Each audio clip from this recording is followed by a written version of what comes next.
Good morning, everyone.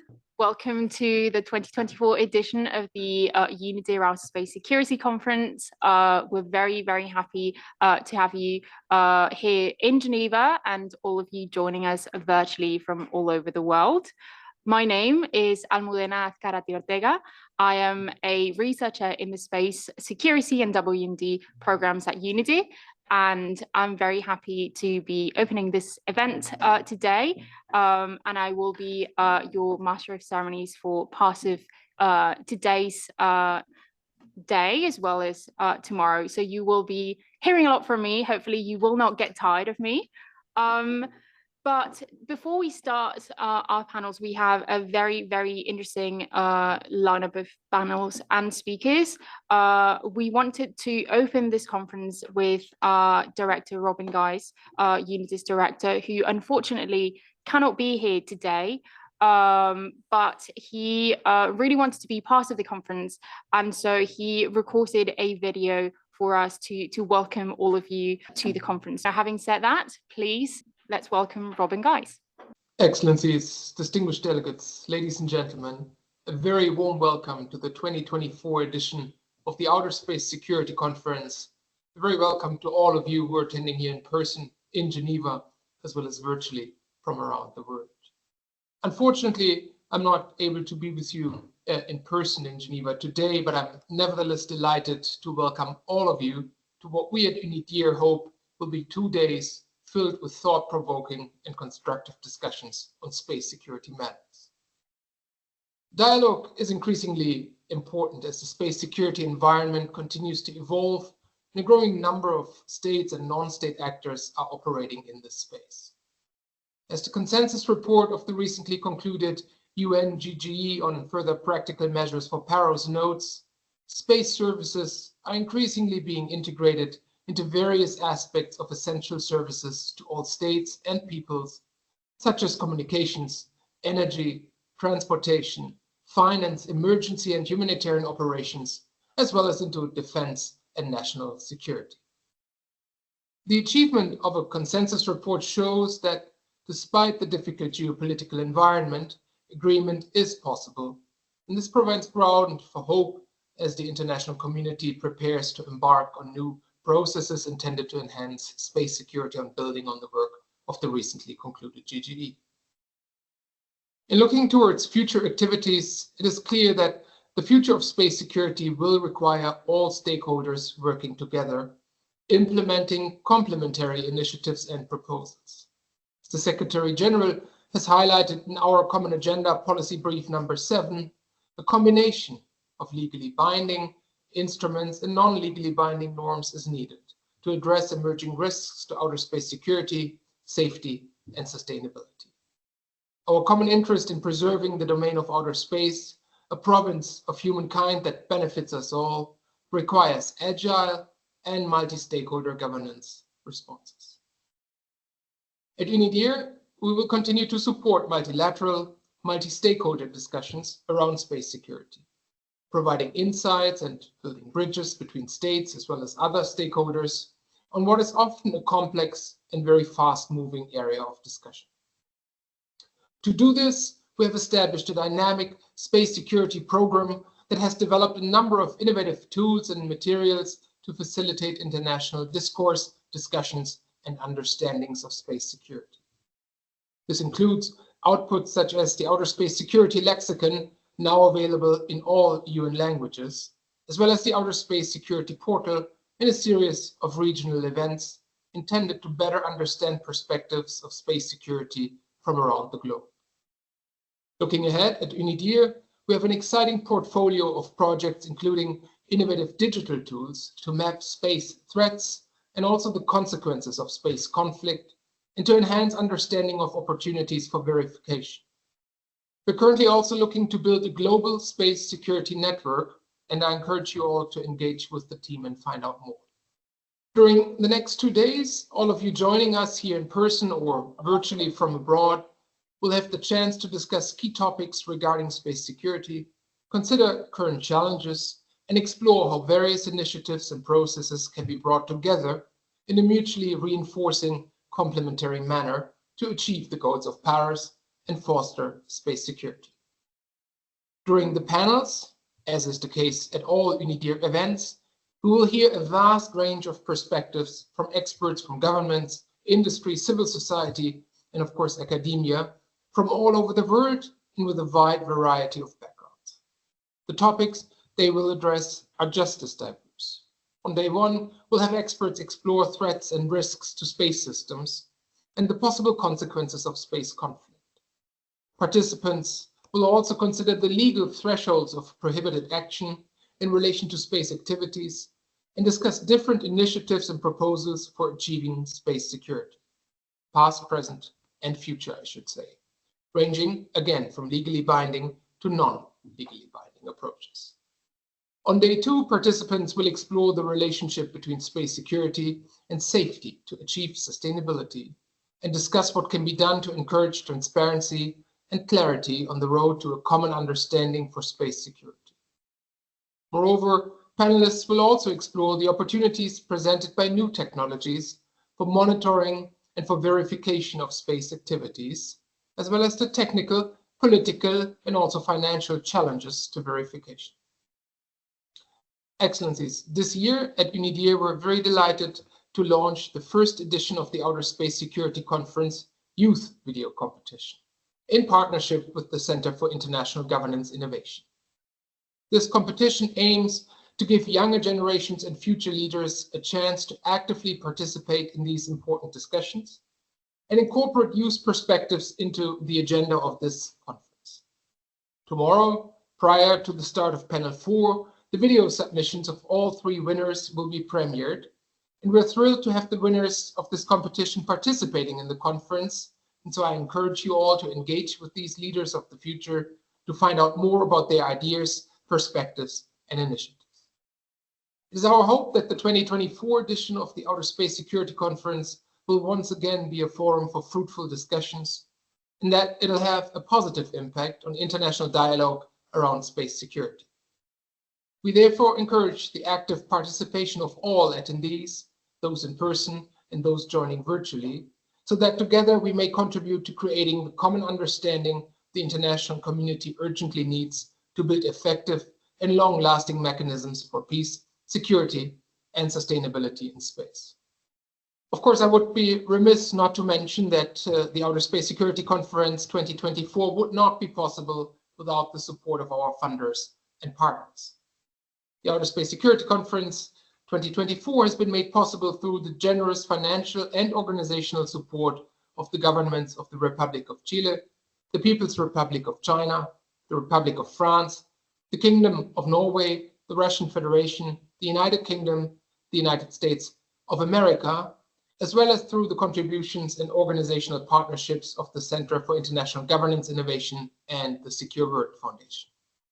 The diversity of our funders, as well as of our speakers and attendees, clearly shows that space security is a matter that transcends borders and that is in the interest and for the benefit of all humankind.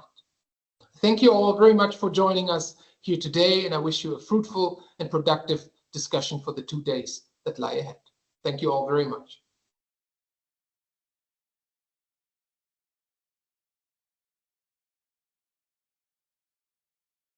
Well, I would like to thank Robin for his opening remarks. While he could not be here in person today, we are very grateful for his message. Now, for our keynote speaker, I am very, very excited to introduce astronaut Dr. Yi So-yeon. We are especially grateful to her because she's joining us virtually at a very late hour. She's going to be giving the keynote speech for this conference. And before I give her the floor, I would like to tell you a little bit about her. I feel like she has way too many accomplishments for me to fit into a 2-minute bio readout. But nonetheless, I would like to highlight that she is South Korea's first and only astronaut. She was selected in December of 2006, out of 36,000 contestants vying for this title of South Korea's first astronaut. And on 8 April 2008, she launched in space on board Soyuz TMA-12 and carried out an 11-day mission at the International Space Station, carrying out multiple science experiments. She is also a mechanical engineer. She got her bachelor's and her master's of science in mechanical engineer, as well as her PhD in biosystems from KAIST, the Korean Advanced Institute of Science and Technology. And she also has an MBA with an emphasis on technology and global leadership, which she has received from the Haas School of Business at the University of California, Berkeley. So having said that, I am very, very pleased to welcome So-Yeon Yi. You have the floor. Hello, everyone. So nice to meet you. Let me share my screen first. I'm so sorry that I cannot make the Geneva in person. I really, really want to go there, but because of my family situation, I'm here Pacific Northwest of the United States and enjoying you in the middle of night, but I'm so honored to be here with you all. As Omar already introduced, I was the first and only astronaut, so a little bit lonely, so hopefully Korea make another next second and third astronaut soon in the future. And I cannot start my presentation without talking about selection process, as she mentioned briefly. Yeah, we started the selection process around the 2005, and then when I read the application opening, I thought it's a mission impossible because there was 36,000 contestants out there, and then I met more than 100 people, and they are all competitive and great people. So actually, one of the great benefit from the selection processes, not only being the final two candidate, but also meeting a lot of good friends and then good competitors, and it's very fair competition each other. And then I met great best friends on the way to the final selection. So after the selection, I went to the GCTC, Russian Gagarin Cosmonaut Training Center, and have a year training out there with a lot of the good instructors and then fellow cosmonaut in Russia. And then finally, 2008, April 8th, I launched to the ISS by the Soyuz rocket and Soyuz capsule. Feel like it's just yesterday, but already 16 years ago. So as the first Korean astronaut, we had several cultural activities, and then on top of the mainly scientific experiment. So as you can see, we had several scientific experiments, not only for the biology and chemistry, engineering. I wrote the thousands of the fish flies over there to test all the routines and all different kinds of experiment. So not only for an astronaut, but also for the space experiment, we had a really, really kind of heated vying contest competition each other, because most of the national laboratories and then engineering schools, and then they apply their application and proposal for the very first Korean space experiment. And then the committee of the Ministry of Science and Technology, they picked the 18 experiment. So all the way bottom, 4 rows, and you can see that those experiments not from the competition, but from the science textbook from the primary school, middle school, and science, and kind of like that. So it was a great honor to have a science class in ISS for the children and then future leader of the space field, space industry in Korea. And luckily in 2008, maybe some of you already remember that Secretary General of the UN was the Korean also, and then Mr. Ban Ki-moon. And then he shared kindly with the UN flag with me. So I brought up to the ISS and then put the stamp, original stamp from the ISS, and then bring it back to the Secretary General of the UN. And then we praying and then hoping and then wishing the kind of world peace together. And then I remember, I believe this flag is still showcased in the UN headquarters in New York, right next to the Secretary General office. And of course, I don't know, forget any time with having fun, and I can have a meditation to have an inner peace And I played the taekwondo until the high school, but I've never doing the flying kick like a Jackie Chan or Bruce Lee or kind of like that. But in space, thanks to the zero gravity, I can do easily the flying kick like them, those kind of action figure. And also, maybe you've met several astronauts so far, and then all of them, without having any kind of difference, we all said, whenever we look down to the Earth, that's the best time ever during the space flight. Either they spend 11 days like me, or they spend a 6 month or a whole year. All of them says the when is the best time, and they always said they look down to the Earth. But at that time, one of the biggest questions that struck in my mind, and why on earth I were born in that small little Korean peninsula, besides all those vast continent and other countries, or in the middle of the ocean, or some kind of like that. As you know, the probability to be born in your hometown, under your family, as a daughter or son of your parents, it's a really, really, really low probability. It's even lower probability than the get the Powerball in any kind of lottery ticket or something kind of like that. And I even calculated how low probability to be born in Korean citizen among the whole 60, 70, or several million billions people on the earth. And then I just ask myself, what if I were born not in this bright area, but in this dark area? Maybe some of you already recognize that those upper left part is the Seoul, Korea. And you can see the Han rivers, and then we never sleep because all the lights are leading in the middle of the night.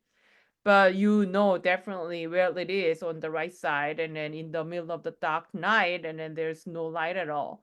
And then what if I were born in there? And then can I go to the school like that? And then can I apply for an astronaut?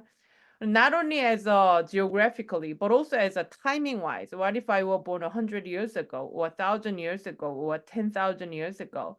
Actually, where and when you were born, it's not your choice, but it just happened. And then even right now, some kids were born in the middle of the battlefield, and some kids were born in the middle of the conflict. And it's not their choice, but it happening.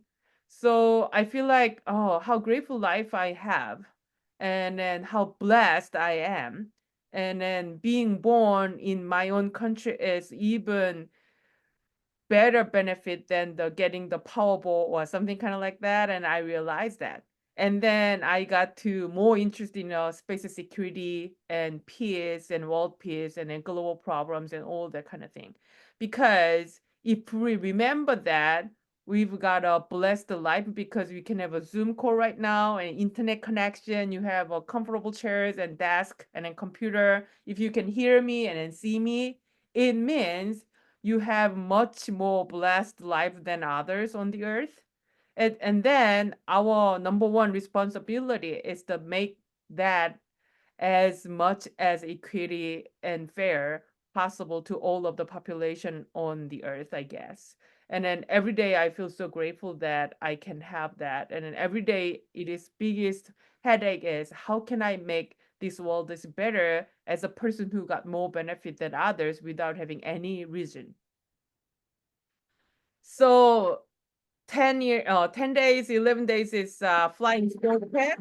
And this is my last flight. So just a farewell party for all the people. And all of my senior cosmonauts asked me sing.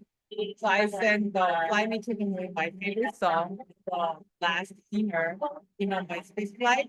And as you can see, all the wires are wired to gravity. My laptop is on the ceiling, not on your table. Thanks to you can go up and sing it. So I still remember the time that I had a wonderful time with my crew members and then everybody over there. So as you all know that Konstantin Tsiolkovsky says that as a humanity, as a human, a planet is the cradle of humanity, but we should not live in a cradle forever. So we should go to the space. We should develop ourselves, but not as an individual, but not as an individual company or not as an individual country. We should do it as a one humanity, as a one Earthian. So that is the most important things we believe.